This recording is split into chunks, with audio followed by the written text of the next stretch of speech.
Back in the old, younger years, flip monsters had an interesting place in the playground ecosystem.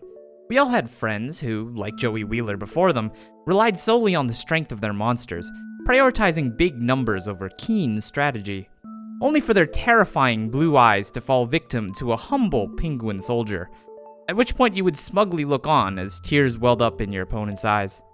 It's a tale understood by all generations of yore. Whether you're a modern-day geriatrics patient, fearful of the release-set Legend of Blue Eyes staple, Man-Eater Bug, or a currently contributing member of society who had their fair share of run-ins with Snowman Eater. I'm even willing to give an honorary flip to the unstoppable Marshmallow, whose impenetrable defenses made for some tense Yu-Gi-Oh! Duels. I always thought of flip monsters as an extension of trap cards, central to the idealized version of Yu-Gi-Oh! We all had in our heads, of a scheming master plan that we were waiting for our opponents to waltz into. Is it not then poetic that just like trap cards, as the game picked up in pace, the power of flip monsters would be turned on their heads? If you take a look at the historical landscape of Yu-Gi-Oh!, you'll find quite the legacy of success left behind by flip monsters. Looking at the most celebrated historical formats paints the picture quite nicely. GOAT format had flip decks like Clown Control, a concept we could definitely use more of in the year of our Lord 2023. The up-and-coming to a Yu-Gi-Oh! Trading card game event near you Edison format features many singleton superstars like Raikou, Lightsworn Hunter, and Super Nimble Mega Hamster. The year Yu-Gi-Oh! Went Super Saiyan 2 with the release of Duelist Alliance saw the powerful flip archetype Shadow enter the fray. And yes, they are a flip archetype, it says right there in the funny little effect box. However, as the game picked up speed, duelists could no longer afford to set a monster and pass, not gaining any advantage for potentially 2 turns. In fact, in modern Yu-Gi-Oh!, a set monster pass may as well be a green light go to combo players looking for an exploitable soul to entrap at the table for their 25-minute combo lecture. Though I've mentioned the pitfalls that befell trap cards in my other video on the fall of trap cards, flip monsters fall into many of the similar drawbacks, but somehow are even worse. Not only can they not provide aid in the critical 2-turn bout that is modern Yu-Gi-Oh!, but unlike trap cards, they are entirely reactive.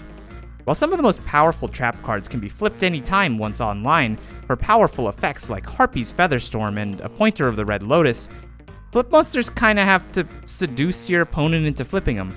Otherwise, they sorta just stare. Look, when your cards are slower than trap cards, you are not in a good place. But just like the infinite impermanences before it, Konami was brewing something new with flip monsters. To their credit, the designers over at Konami did not abandon the idea of flip monsters, even creating whole fan-favorite archetypes centered around flip monsters. Subterrors are an extremely powerful flip deck focused around powerful flip support cards like the Hidden City and Gozen Match, and there can be only one. Okay, maybe that's not much of a crowd pleaser, but Ghost Trick is a flip monster deck that has steadily seen support trickled out over the years.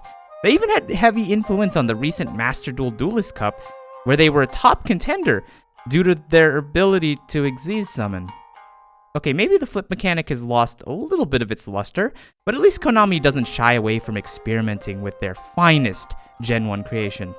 Prediction Princess is the sole proprietor of the God's Strongest Soldier Award, having the Herculean task of championing both flip monsters and ritual monsters, another often held back Yu-Gi-Oh! Mechanic. Konami graced Prediction Princess with support as recently as Darkwing Blast in 2022, which arrived in Master Duel this last October.